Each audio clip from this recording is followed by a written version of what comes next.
단종의 무덤이 역사에 처음 등장하는 것은 사후 무려 60년이 지난 중종 11년의 일입니다. 관찰사 고영산이 올린 장계는 이렇게 시작합니다. 이는 당초불 휘지일 굴리유 명엄 흥도자 임곡구 관이장. 사람들이 말하기를 처음에 세상을 떠나던 날 아전 중에 엄흥도라는 자가 있어 통곡하며 관을 갖추어 묻었다고 합니다. 이 보고를 받은 중종은 60년 동안 금기시되었던 무덤에 봉분을 만들고 엄흥도의 자손을 찾으라 지시합니다. 이후 중종 36년에 이르러 영월 군수 박충원이 묘를 찾아 제사를 지내며 마침내 공식적인 왕릉의 형태를 갖추어 가기 시작하죠. 무덤의 발견과 함께 혜성처럼 등장한 인물 엄흥도. 이후 간행된 단종 무덤에 관한 기록인 장릉지는 그에 대해 이렇게 기록합니다. 장필 기관은둔, 장례를 마치고 벼슬을 버린 뒤 산속으로 숨어버렸다는 뜻입니다. 이로써 그는 전설적인 영웅으로 완성됩니다. 하지만 당대의 정황을 프로파일링 해보면 이 완벽한 영웅담에는 치명적인 모순이 존재합니다. 첫째, 사람들이 말하기를 이라는 기록의 함정입니다. 관찰사의 보고는 관아의 공식 물증이 아닌 소문, 즉 전문 증거입니다. 엄흥도가 혼자 몰래 시신을 묻고 도망쳤다면 60년간 영월 백성들은 어떻게 그 무덤의 위치를 알고 제사를 지냈을까요? 여기에 결정적인 관의 모순이 더해집니다. 당시 역적의 시신을 거두는 것은 삼족을 멸하는 끔찍한 중죄였습니다.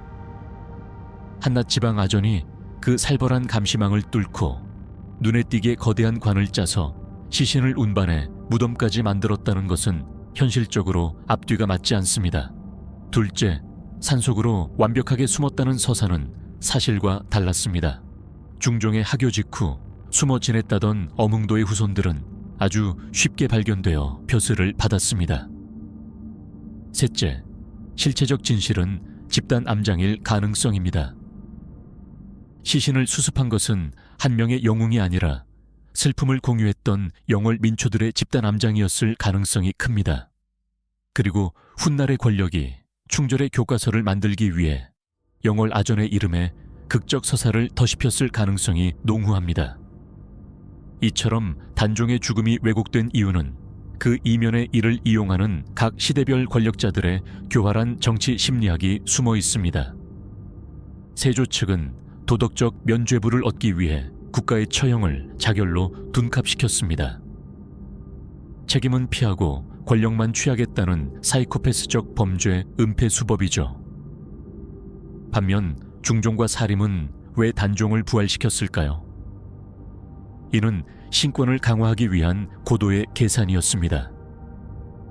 쿠데타로 왕이 된 중종은 신하들에게 충성심을 세뇌시킬 롤모델로 엄흥도가 필요했고, 전국을 장악한 사림파는 단종을 성인으로 엄흥도를 충신으로 격상시켜 자신들의 정치적 명분과 도덕적 패권을 장악한 것입니다. 그렇다면 진실은 무엇이었을까요?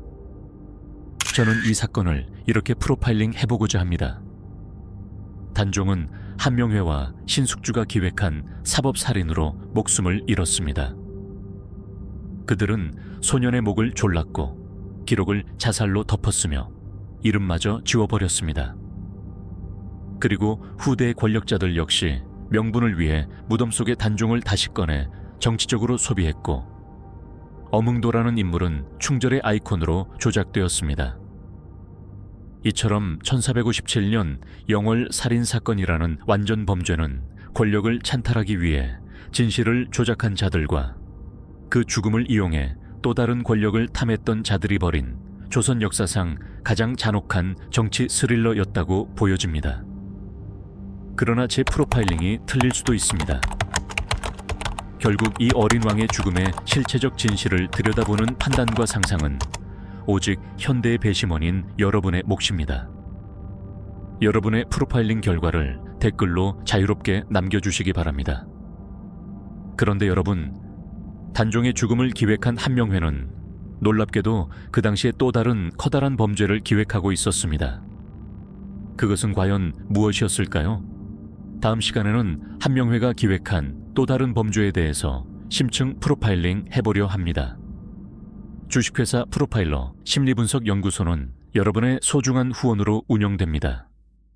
아래의 계좌로 후원해 주시면 더욱 예리한 역사 프로파일링과 깊이 있는 콘텐츠로 보답하겠습니다. 여러분의 성원과 후원에 깊이 감사드립니다.